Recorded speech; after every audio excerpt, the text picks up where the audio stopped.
Course book ke ahan chapter how to save our environment from pollution. Hairiba chapter asi mamangi syllabus tana maming ama olaga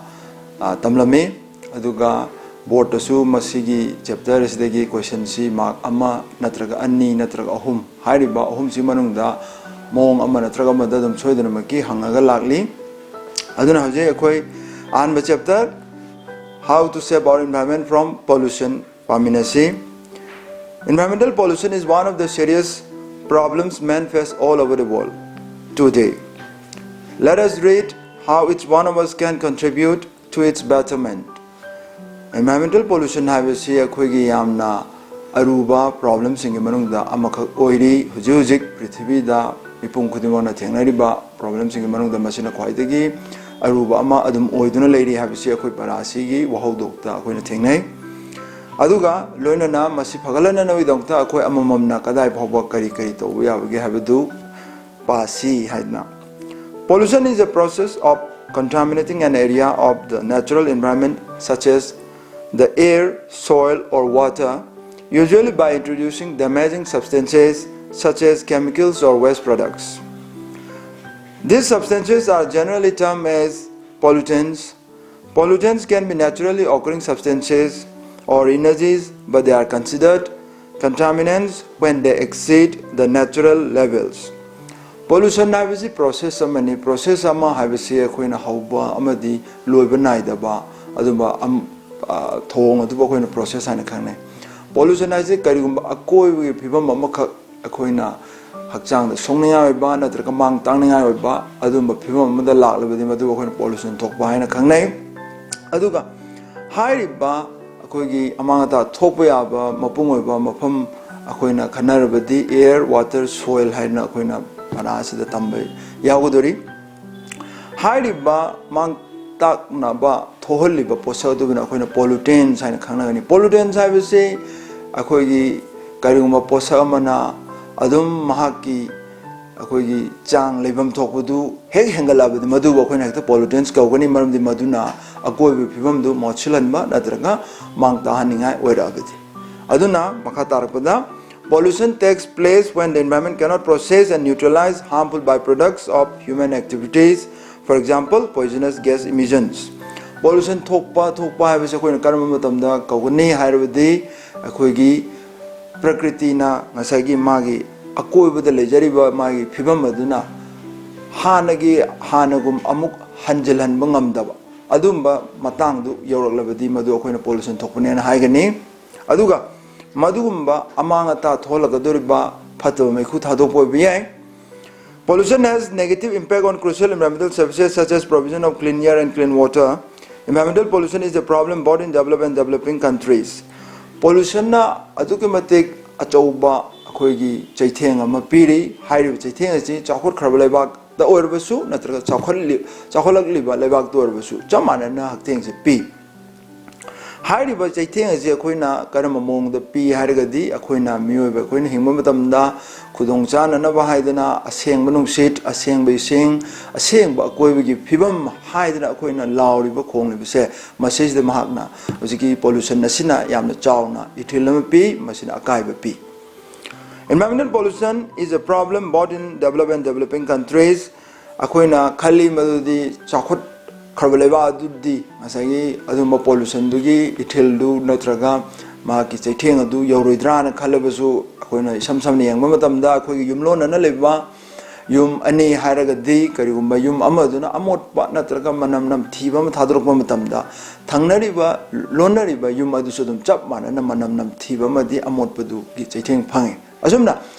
yumlon na bamatamda chakhot peleba amaga chakhot tribleba anga yumlon na rabadi chakhot peleba adusu chap chana dum chakhot tribleba dun phangi ba chaitheng do masu phange aduna ma chakhot charabani haidana manam matom da naitom tongan na ta leba oithokte. Factors such as population growth and urbanization place greater demands on the planet and stretch the use of natural resources to the maximum.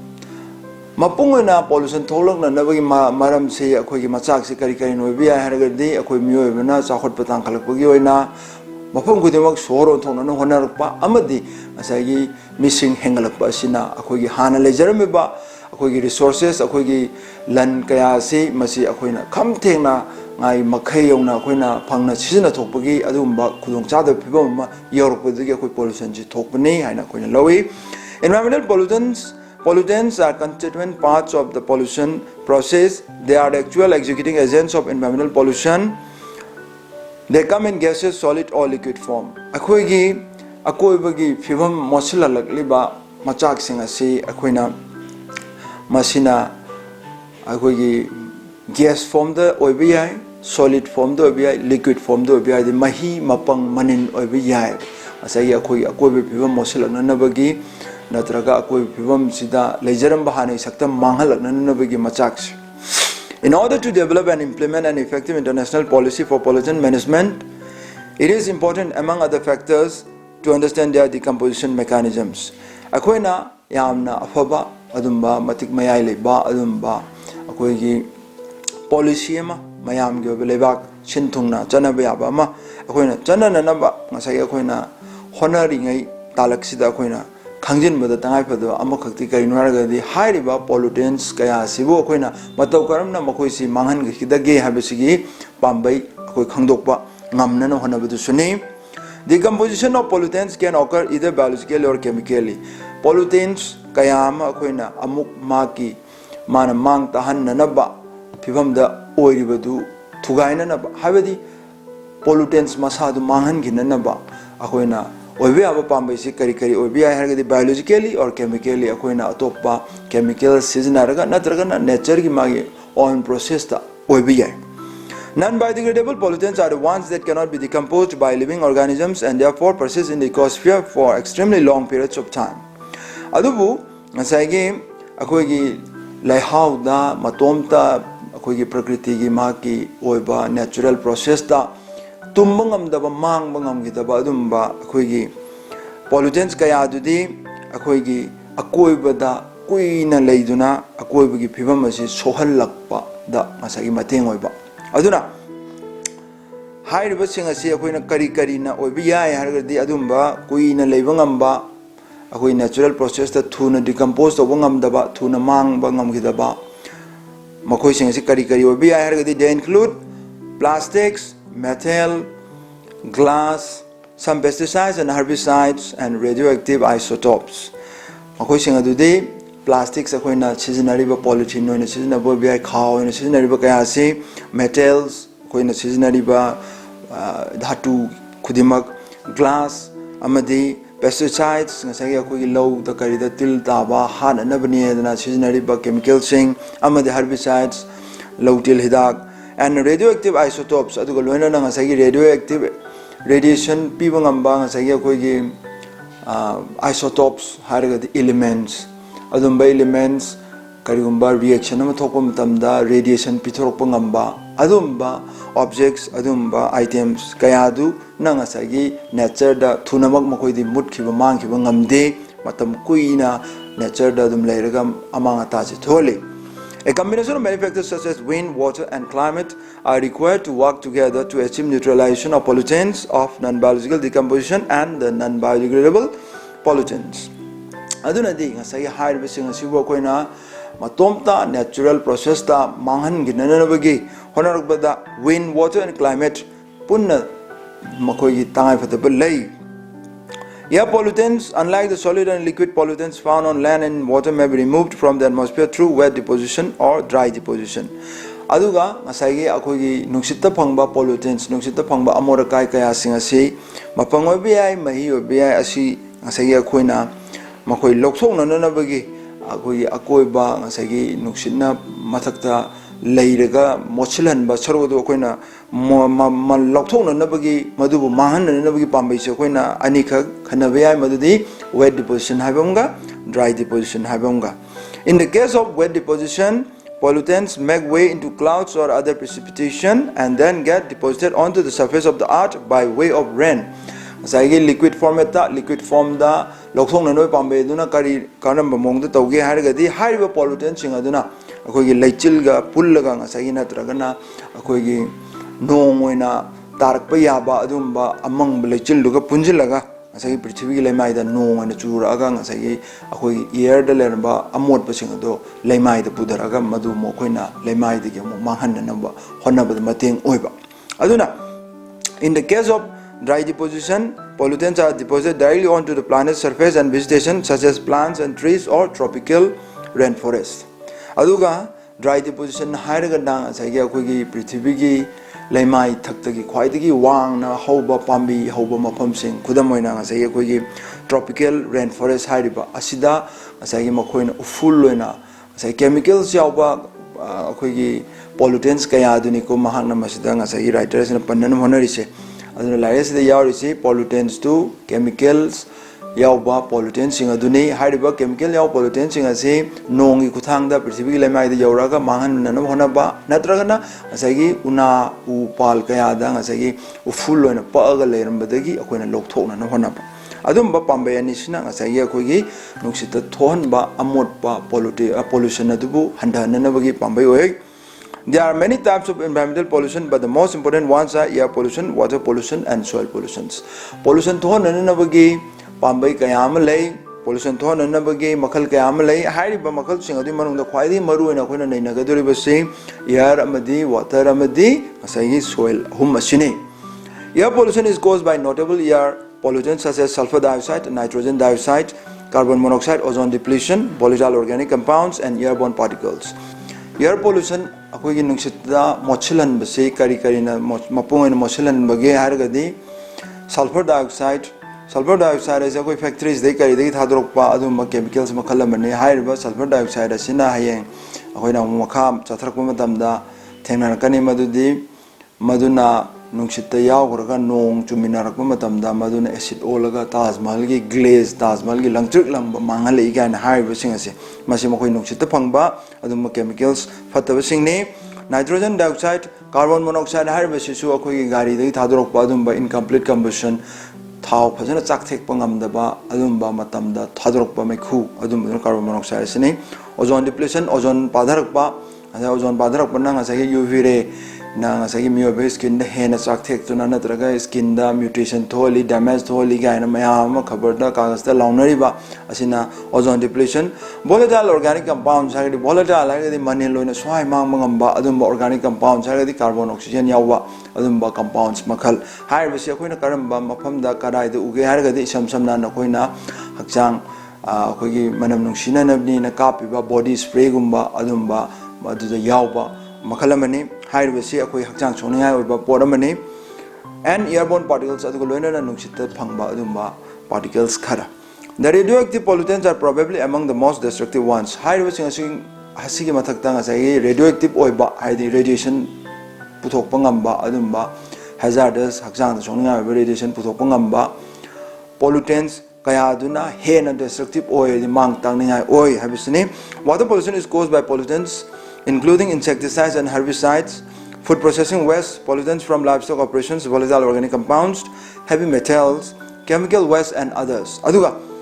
ising da thokpa pollution, ising da mosilan ba sina kari no biar gadi akoina tilidak, adagi low uba kari da akoigi napi hanana ba adumba herbicides, sumba kaya asi season ba sina ising da mosilan na bagi machak maram oi food processing waste aduga luna na sai akoigi hundorokpa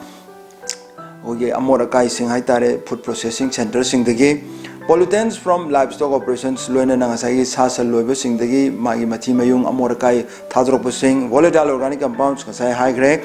heavy metals harigadi ngasai akoi adum ba thermometer temperature on number season ba adum ba instrument to the yauba mercury hariba adina tragana akoi battery da yauba akoi lead azumba asibo koin heavy metals kawi harvesting ase akoina yumda siznaba torchlight ki battery oigera radio ki battery oigera akoina hekta ingol pot thaba phom da hundoksin ba matamda akoina thariba pot chai haurakpa matamda madu yana poisonous oini toxic oigani aduna masum basing ase water pollution da su mateng pangi chemical waste and others adugui mathakta zaiga adumba phata chemical kaya dagi hundorokpa magi makhak sing. Soil pollution is caused by pollutants like hydrocarbons, solvents, and heavy metals. In modern industrialized societies, fossil fuels like oil, gas, and coal transcended virtually all imaginable barriers and firmly established themselves in our everyday lives. aduga soil pollution thon ba sing aduna kari kari no harga hydrocarbons solvents and heavy metals hydrocarbons harga ngasai ko gi adum ba petroleum products khudimak aduga solvents adhi ko na hidalang thak sijna bada sabada sijnari ba pollution sing amadi heavy metals ngasai na pankre hydro sing asina ngasai soil pollution thon na bagi masak na maram oire aduga hojiki chakholaba modern age sida industrialized society sida de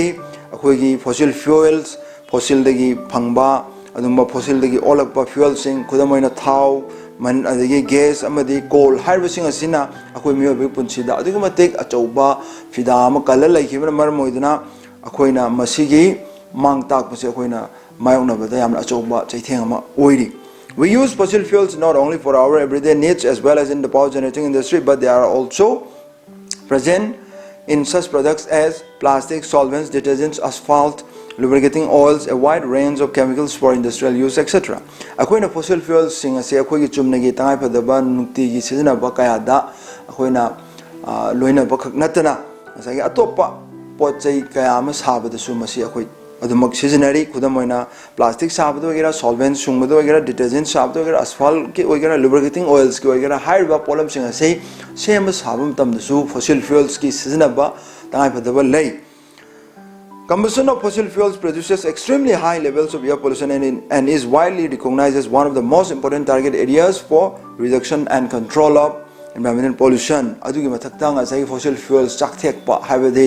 koi gari thobu matamda natraga factory da degi any energy puthongna na honabada siznarakpada ngasai fossil fuel chakthek busina adugi matik air pollution je yam thak wangna pi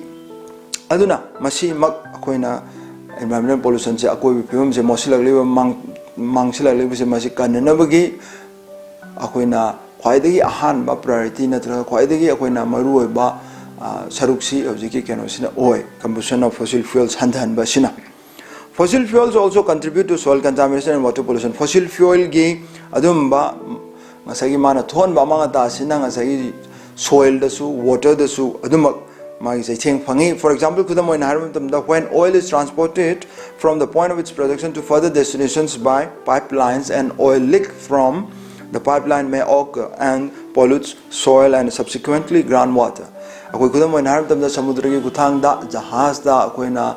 char barrels kaya ama thau haptuna purakpa matamda hairiba thau aduna samudra da haidorakpa matamda yurakpa matamda ngasai achauba ngasai amanga tam thole aduga karigumba laikang da akoina pipeline pareng tingaga thau si puborgana kanagumba akoi terrorist kangbu no biaina drana ngasai ge akoi technical failure amadagi pokharapodagi yubodagi ngasai lehau da lebak lehau da changhi matamda lebak lehau du madu ngasai ge afaba oiraktaba mundagi madu akoi ge chaba thakpada natraga pochai thabada yamna hakchang da songningai oiba mafam olai. When oil is transported by tankers in the oceans, an oil spill may occur and pollute ocean water. Adu kariguma jahaz ki khutang da porakpo oirgana madugi jahaz dagi hydrocarbon matamda ocean da yam chauna chaitheng piba madugi ocean da leba aquatic lives kaya amagi akoi mapunchi da akoi yamna challenging oiba adumba thengnai. There are other natural resources whose exploitation is a cause of serious pollution. For example, the use of uranium for nuclear power generation produces extremely dangerous waste that would take thousands of years to neutralize. Aduga atopa natural resources kayama akoi prakriti da phangjaba mahausa gi oina phangjaba resources kayama akoina sizna rudraga de tumina leiraga amanga ta oidaba aduga thohandaba aduga akoina sizna ruba matamdadi hena chauna amanga ta su thongningai oiba kudamoina ngasai uranium akoina nuclear power nuclear energy puthongna noi dangta sizna riba uranium hairibase masimaksu kudamoina pirabada oiri. Aduga haiba uranium asina akoina energy puthokpa matamda sizna khrani reaction namada masi nuclear reaction da thada khraga madudagi mana mathi magi makha lemhoribudo madu hakchang da adugi matik chongninga awai aduga maduna akoina nature na matomta neutralize tawgibasu yam kuina matam changi ngamde. But there is no reasonable doubt that fossil fuels are among the most serious sources of environmental pollution. Adumba radioactive oiba uranium na ngasagi maki makhak magi aremba mathi duna yam kuina amanga ta ngasai ma bu manghan bangam da bana mana ngasai akoi phibam da chauna soli hairabasu hujuji ki oiba akoina khwaidi maru oina khananinga oiba nainaninga oiba de fossil fuel combustion asina dumak oiri haidna hongdongli. Power generating plants and transport are probably the biggest sources of fossil fuel pollution. Fossil fuel na thon pollution gi mapung oiba maram singa sei kari kari no bi ai haraga de power generating plants nga sai akoi gi mai puthongna na ba koina lingkhali ba adum ba cho cho plants ka adu aduna natraga na nga sai transport akoi gari chenari ba gari ade lanai gi bi ai ade gi lalol tik gi bi ai natraga na any makhal any mong amada chenari ba asina asai fossil fuel gi pollution thone na machak oiri. Motor vehicles, shipping industry and aircrafts cause a lot of pollution. Aduga loina na asai gari dagi adegi jahaz ki khusang dagi adena tarana plane ki khusang dagi adum ba kaya amana su pollution asida mating pangli. Fossil fuel combustion is also a major source of carbon dioxide emissions and perhaps the most important cause of global warming. Fossil fuel chak thek pasina asai akoi carbon dioxide akoi thohon na puthorong na bagi maram achobo oi aduga loina na carbon dioxide yam puthorok ba aduna global warming da achobo mating pangi. Among other sources of pollution atopa pollution kaya magi mathakta koina agriculture is what mentioning as the largest generator of ammonia emissions resulting in air pollution. Air pollution thon na dang ta agriculture na chu achobo mating oi ana koina ngasai ge air pollution nainak pa singi manungda hojiki agriculture sisu masina maram machak oheli habni. Chemicals such as pesticides maduna ngasai agriculture na machak oibai maram di mapung oina ammonia thadrok pasina ni ammonia ngasai koina agricultural kano da fields sing da koina low hena marang kaina phangna na bne na koina fertilizer seasona bum tam da koina ammonia season high ammonia sina madugi mana gas oina thadrok ba matam da maduna air pollution tholi happening. Chemicals such as pesticides and fertilizers are also widely used in agriculture, which may lead to water pollution and soil contamination as well. Aduga loina na ngasai gi akoi gi ato chemicals kaya ama akoina til hidak oina adegi ngasai low the napi hanana boina adum ba kaya ama seasonary ba asina su ngasai water pollution ising the thon ba mosilak ba natragana soil contamination akoi lehau da mangjila ba lehau ga ba magi magun ching du mangjila ba asumasi oitholi. Residential sector is another significant source of pollution, generating solid municipal waste that may end up in landfills or incinerators, leading to soil contamination and air pollution. Residential sector haraga ngasai mi na khun ta ba khun noina lingba asina su ngasai pollution thona na bagi machak che adum oi khudam oina ngasai mi oibna sijinarakba akoi amorakai sing kaya hundorakpam aduna ngasai kom tawduna natragana ngasai akoi ahang ba lamhang kaya ama amorakai kaya ama paisilakba asumba sina pollution thona na bi machak adum oi natragana ngasai mi na siraga natraga amorakai kaya adu mai thadong na bani haidana madu thadrokba matam da su madugi amorpa aduna ngasai air da tholakpa natra soil da thohalakpa yai. Some of the effects of air pollution include asthma, reduced energy levels, irritation of eyes, disruption of the immune system, malfunction of the central nervous system, and cancer. Akoi na ngasai pollution tholak na bagi masak marum kaya ma naina garum matung da hojing makha tarak ba sidana mok pollution na piba chaitheng pollution gi fall pollution na ohelak ba phibam sing khudam oina masina akoi gi air pollution na tholak ba chaitheng se kari lei ge ham dam da asthma na le reduced energy level pangan chondha le irritation of eyes mit ta ka se pahon ba disruption of the immune system akoi sa gi laina tina nga thuk chaba ngambagi pangal manghalak pa malfunction of the central nervous system akoi gi brain da akoi gi mathau tobada akai ba pirak pa amadi cancer na halak pa sina oi.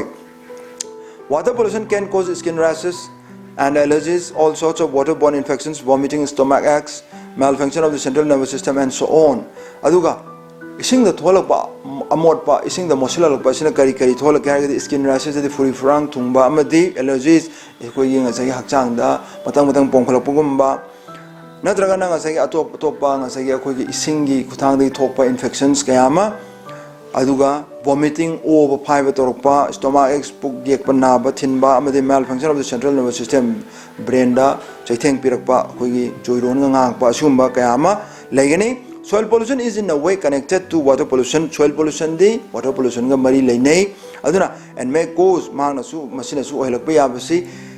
cancer, headache, fatigue, skin rashes, and so on. Fatigue adi haksang sok thaba pangan yaudaba pawada waba adumba the headache hangana kok chikpa cancer power nan bi yai. Environmental pollution is causing a lot of distress not only to humans but also to animals, driving many animal species to endangerment and even extinction. Environmental pollution akoi bada mosila lapa sina ngasai akoi mioi ba khakdang da chaitheng piba khak natana ngasai atopa jiba kaya da su masina chaitheng piri madugi chaitheng aduna adugi matik kadai bawba yabuge haraga de madugi chaitheng aduna makoi jiba sing adugi mut panatraga mangkine na bagi phibam bawba yohlai. The transboundary nature of environmental pollution makes it even more difficult to manage it. Ngasai pollution asi mafam amada akoi water tight oina leiba natabana maram oiduna masibu akoi laksina no honam tamda hena chaw aruba madi adum oiri. We should adopt a holistic view of nature akoi na masi laksina no honam tamda chaw na yengmam khok changi broadly yengmam changi. It is not an entity that exists separately from us. Akoi di masi top na tokai na dara leba akoi na lang baya ba akoi na sindok baya banate. We are an inalienable part of it and we should care for it in the most appropriate manner. Akoi ga sagonarga leba akoi ga pulaga leba adumba thong ama mong mo ibnina masi akoi na chenaba matamda masi laksina no honam matamda akoi aduga matek section thorang lo khut patangai fade. Only then madu torba matamda tamak we can possibly solve the problem of environmental pollution. Akoi bagi mosilak pase akoi na madubu mayong na basoidana ngamgane. We can help to reduce the pollution of our environment to a great extent by paying attention to some important points in our daily routine. Akoi na akoi phimam mosilak basibu mayong na ba masibu laksina na widamta akoi gi level da akoi gi thak da akoi iranai na kari tobu yabagi habise masi akoi khangminaraga soidana maki ngamgani handhan ba hairi. In our daily life we do waste lots of stuff like paper, plastics and even water. Akoi na nungtigi akoi na hingli punchi mariala sida akoi na Canada bada aremada kayama pochai kayama mangali che obia plastic obia natragan even ising phapo obia akhoin aremada mangali. Instead of throwing those waste in trash cans, we can categorize them into recyclable and non-recyclable product and send them to their right place, like recyclable waste to recycling company and non-recyclable waste to proper dumping area. Asai akhoin na hundongninga ba pot khudima se akhoin na mafam marang kang na pagchai chai raga hundok pai mohta akoi na niyom nai raga phajana akoi amo hanna sungdok pa aba recycle to pa aba raga amo hanna sungdok pa aba adum ba pot chai duna to khaina group ama oina sem punjela thamba adagi amo hanna sungdok pa yaro dabduna akoi na kona mafam amada phajana tawtho phumjin khina na mo da sembi ba asmaina akoi na loina rabadi akoi gi amor pa gi cha si handarakani akoi bada mosilak pa phibam ase handarakani. We can reduce environmental pollution by planting trees near our houses. Akoi akoi bada mosila lebasi handarakna na bagi handana na bagi pambaya to pamana akoi bada upal kayama akoi na thajin bagi tangai phade ba sini in our neighborhood and the premises of the educational institutions and offices etc. Higher basi akoi karole kai do biai natragana school gi akoi bada biai natragana akoi gi chanari ba office to biai. Trees consume carbon dioxide and give out oxygen and spread it in the air for us. Upal sing adu tharabadu akoi gi phattaba nuksit kya thadrobasu madu carbon dioxide khudamon harabada madu akoi upal asina chupsin gini aduga akoi gi damakta mak hairu upal sing aduna afaba nuksit hairabadi oxygen thadok pirakani asumna upal kayama tharabadi akoi akoi bi mosilali ba natraga haksang chongninga ri bise kharama kaide handar mangamgani habisini. We should avoid wasting useful products adigi akoi na haksang chongninga ba koi amorakai hundongninga ba kaya se koi yari makai season ba lepata. Instead of throwing wastewater away, we can recycle it for other purposes like watering gardens. Akoi na ising si akoi na atopa mapam da season roga among makata na season ngai leitre ha na akoi joy na hido ki mota adum ba ising amorok season or ba ising anira hana season ba thak pacha ba nungai terba adum na akoi pambi gumba hei leida chaisin bi ba mateng oi bi yai. We can start practicing grey water and rainwater recycling. Adumna torobadi ngasai akoi na hair bising adugi mafam chana sisina birani aduga ngasai nong churakpa matam dasu nong ising akoi phajana yok pangamna na ba akoi madugi loksing puthokpa tai. People think that electricity is eco-friendly and it helps to protect nature. Electricity in fact produces pollution and harms the environment. Miyam na khanai madudi electricity habis the eco-friendly way de akoi bipam da kasu thoina mang tahaningai oide na khanai. Aduga loina na ngasagi akoi bigi masakpu akoi bi phibambu mane yokhalaga kallaga thami hana longnai adubu tasengna makidi electricity habise masina su pollution tholi amot pam asagi mosilan ba mateng pangi aduga harms the environment aduga akoi phibum se sohalli habisini. The methods used for generating electricity also cause pollution and harm our environment. Maram di ngasai electricity sungna na electricity puthongna na sisinari pambai sing aduda di ngasai gi adumba akoi phibum moselan bada mateng pangninga ba pambai sing adu loina mak sisinai habisini. We should utilize the electricity effectively and wisely so that our government need not run additional plants to fulfill our electricity needs. Akoina mai sisinabam tamda akoina mai na eco-friendly oi mana akoi bagi phibam kaisu mangtahaningai oide hairabasu mai puthongna na sisinai pambe aduna di akoi phibam sohan banina mai se aduki matik akoina yam puthoktana ba akoi puthokjari khara adu ba akoi matik chana magun leina sisinaba ngamna na ba akoi honarabadi atoppa mai puthongna plants kaya ama lingkhatpado madu lingkhatrasu yagani aduna akoina mai sisinam tamda yam haidna singna sisinabai tangai pedaba lei. LPG cooking gas contributes to air pollution in a small amount. Akoina yumda chak thongda sisinaba gas cylinder aduda yauriba aduma gas adunasu akoigi akoibagi phibam sida mosilan bamadi mangtahan bada mating pangi. To extract these natural gases from the well, lots of energy is wasted. Haiba gasing asibu magi phangpham khoni adudagi puthorpa matamda asagi akoigi energy kaya ama sisinaraga asagi akoi phibam ase akoi mosilan.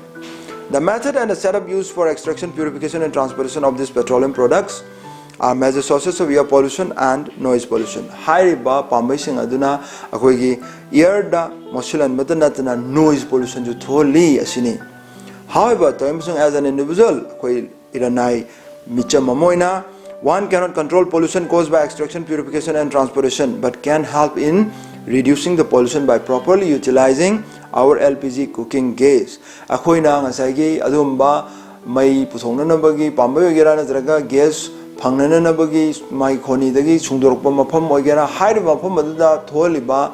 pollution adubo akoina akoi irana akoi ama khangna ani khangna hansanba ngamdrabasu akoina akoi yumda sizinariba gas cylinder da yauriba gas adu niyom chumna sizinaraga hena over consumption tawdrabadi gas to hena chungbagi natraga puthokbagi pambai leiraro puthoktrasu yarani adu puthoktrabadi asagi chungdoktrabadi asagi maduda sizinaba pambai aduna amotpa akoibada mangchilalakba sohalakbudu su hantarani aduna akoi iranai akoi gi level da kari tawba yabagi habiduni. Microwave is also a source of hidden pollution known as radiation, which is invisible to our eyes. Microwave akoi oven kudamoina say akoi electricity sizinaraga pot sahananaba natra mulananaba sizinaba pambai masigi kuthangdagi atoppa radiation kayam tholaga akoi hakchang da soningai oi hairiba sing ase akoi minnadi uba ngamdaba mittadi uba phangdaba adubuni. Microwave oven uses electricity to produce microwave radiation to heat food, which is harmful to human being. Malfunctioning of microwave oven can cause damage to individual health and also affect the environment. Aduga hairiba oven adumba microwave ki oven aduna bera torokpa matamda yaraktaba matamdadi hena mai chaba amadi natraga ngasagi akoibada mangtahaningai oirai. If your microwave oven is malfunctioning, then it should be either repaired or replaced. Kariumba akoi sizinariba microwave oven adu bera torolabadi madu akoi tunamak semjinba natragana mahut chinduaga topa ahanba ma sizinaba natrabadi madudagi tholokpa yaba phattaba implications phattaba singasi karino haragadi hakchang chhoningai oirpa amadi energy hena consume torokpa asumba kaya asini. Malfunctioning microwave not only consumes more electricity but also destroys food nutrients that will result in waste of energy. Masai bera torba microwave oven amada akoi chana thangna na sahan banadra mulanan honam tamda madumana ningthina mulanba ngamlaroi aduga ngasai mai di hena jinglani aduna di akoi somda electricity rom da su khudongchada maingna halle ade akoi chaja gadore chinja adu su mahau magi phangum tokbu phangan bidrabanina akoi da khudongchandre aduna ngasai bera torokpa matamda madubo akoi na sindokpiba natragana semjinbiba masigi thai patabale. Use microwave when you really need it and avoid wasting energy by reheating again and again. Aduga microwave oven na bise akoi sizinaba matamda tasengna maki tangai phataba leiraba mikupta tamak sizina si maramdi maduna maram oraga hanjin akoi pot chaga deribadu sanba matamda akoi hakchang su phande aduga mai da su hen over consumption tholi asini. Nowadays Ujigandi vehicles have become our basic need for transportation and traveling gari ase tangai phada boire akoi gi chathok chasin gi obi ai natraga na ngasai akoi lam tu koi bi obi ai hai ba sing asida gari ase atukumatik tangai phada belaire. Vehicles are one of the major sources of air pollution as well as sound pollution. Akoi bida tholiba sound gi pollution natraga na nungsit tholiba air pollution asida gari gina achauba mateng amma oi mana maram mo oi ha. Vehicles contribute 47.5% of total air pollution caused in 1 year. Chahi me tholiba air pollution asigi charuk chada nifuga taret makhai di gari degi ohelli asini. By controlling pollution caused by vehicles gari na tholakpa adumba pollution ado adumba mosila lakpado akoina thinglabade we can reduce 32.5% of total air pollution. Akoi gi air da tholiba pollution ase asigi chada kunthani thoi makhai di akoina handan bangamgani haibani. We should drive our vehicles within the fuel efficiency limit. Fuel efficiency limit is the gari amana asagi magi thobam thokpa chang amada thorabadi magi company na piba gari du sare ba company du na piba magi particular speed limit ma pirakani highway speed limit adu da thorabadi thau khwaidagi chada ba oi adugi limit adu ba koina fuel efficiency limit kawi highway fuel efficiency limit ta koina gari je thau leirabadi gari du magi ahen ma thau charo. We should turn off the vehicle engine when it is not in use for more than 2.5 minutes. Adu gari sina karigumba koi minute ani makhai dagi hena koina ngangaga legada borga di gari sa koi muthat pi bagi tangai phataba lei ha.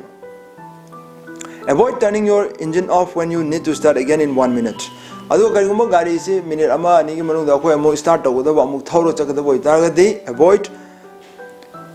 turning your engine off at the gari the muthalu no have. Because starting the engine consumes more fuel than keeping the engine quiet for 1 minute. Maramdi ngasagi akoina gari du thau tharaga ngasagi gari du ngangaga minute ma leibaga gari du muthalorga minute ani gi manungda gari du muthalorga amuk thabada changba thau duga ngasagi nganga leiba thau duna hanthayab. Habadi gari je koina minute ani makhai di hena ngangaga legada borga di gari se muthatpa phai aduga minute ani makhai pharo do minute ama ni da phadana amu gari thor chakhida oi targadi muthatab duna hena thau chadi habani. Our environment can also be protected by scientific construction of latrines. Akoi phim se akoina yok ya akoina ngak chanjaba se akoina latrine phajana ningthina niom chumna sabagi su maduna su madu akoi ngak thok sabang ngamne pambai obiya. Urinals and public toilets. Proper drainage system and maintaining a proper place for disposal of waste and garbage also contribute to a clean environment. Akoi phim se yam taru taran thamna no dangtadi akoina ngasagi akoi gi amor kai purga chaliba drain obi ai nadragana ngasai akoi gi amor kai hundokpham obi ai hairo se niom chumna phajana akoi thambi bagi ta phatab lei. It will improve the quality of our lives. Madumna akoina loina rabadi adum bakaya ado koina chana halabadi akoi gi punchirol se akoina hengli punchi marela se adiku mating mare mahau to ba magun leba oigani haibasini ta asida course book ki ahan chapter loire.